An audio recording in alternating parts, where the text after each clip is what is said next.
سورية غازية غزت أرض الشام إلا خرجت منها.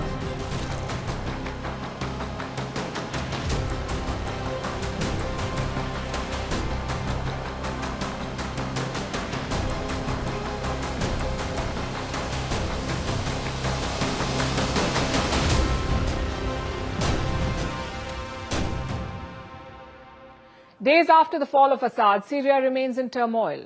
The rebels are trying to seize power and establish control in Damascus. In the rest of the country, chaos reigns. Take a look at these pictures from Al-Qardaha. It's a town in northeastern Syria. طريح الكلب المقبور حافظ أسد الله يحرقه بقبره.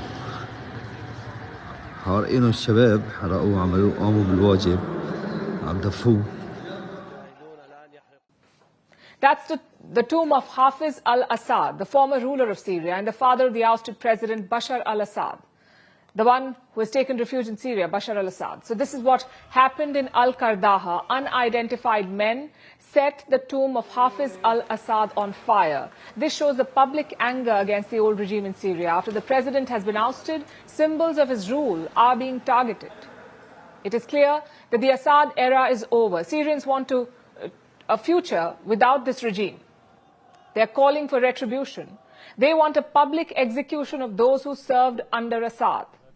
In fact, this week, a rumor swept through Syria that one of the henchmen of Assad will be executed publicly. A massive crowd gathered on the streets of Damascus. They wanted to see the man being hanged. The chaos that followed led to a stampede. The execution, as it turned out, never happened.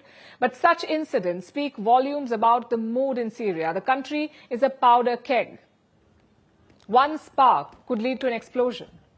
The question is, who will restore stability to the country? Who will restore stability to Syria? The rebel forces under HTS believe that they can do it. HTS is the Hayat Tahrir al-Sham, the group that led the offensive against Bashar al-Assad. It's not clear if they will get a free rein, though, or if a new challenger will emerge.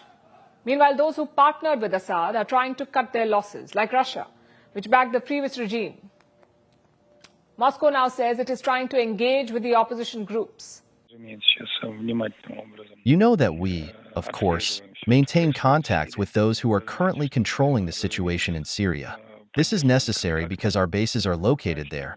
Our diplomatic mission is located there, and, of course, the issue related to ensuring the security of these facilities is extremely important and of primary significance. Russia says it is speaking to those who are in charge.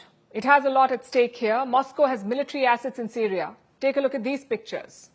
This is the Syrian port of Tartous. It sits on the Mediterranean coast. Russia controls this port. Until the 5th of December, Russian ships were still there, but now they aren't. Reports say Russian ships left this port last week. It is not clear if this is a temporary move or if Russia has left Tartous for good. But if Moscow loses this base permanently, it is going to be a huge setback because Tartous is Russia's only overseas military base. It has immense strategic significance. The base served two purposes. One was to project power in the Mediterranean, and the second was to monitor NATO forces in the region. So why did Moscow pull back its ships? It is probably trying to see how things pan out. Russian officials say they want to engage with Syria's new leaders and discuss the future of their deployments. Moscow will have to tread carefully because this isn't just about saving one naval base. Russia's military footprint in Syria is much wider than this. It includes around 7,500 troops and 2 military bases. So will Moscow get to keep them? The Kremlin says it is, and I'm quoting, premature to speculate at this point, but the signs don't look good. Consider what Abu Muhammad al-Jalani said this week. He's the leader of the HTS, and he doesn't see countries like Russia as allies. My brothers, much was prepared for the battle, and thank God, he was gracious to us. We were weaker than the enemy, but the weapon we fought with was locally manufactured. We exerted great effort to acquire this weapon, and even the money came from our efforts. There was no country to support us. Clearly, Jalani wants to forge his own path. He's making a calculated bid for power. Part of this involves reshaping his image. He's trying to distance himself from the Al-Qaeda, the group that he split from. He's been part of the Al-Qaeda and ISIS. He is presenting himself as a moderate leader. He wants to be seen as a champion of pluralism and tolerance. But the world is watching his moves, and some of what he's doing does not inspire confidence. Look at what his team has been up to. While the government remains in lockdown, they are busy changing the uniforms of police officers. State workers are yet to return to work. There are disruptions at airports and borders. These workers are worried about what's in store for them, and with good reason.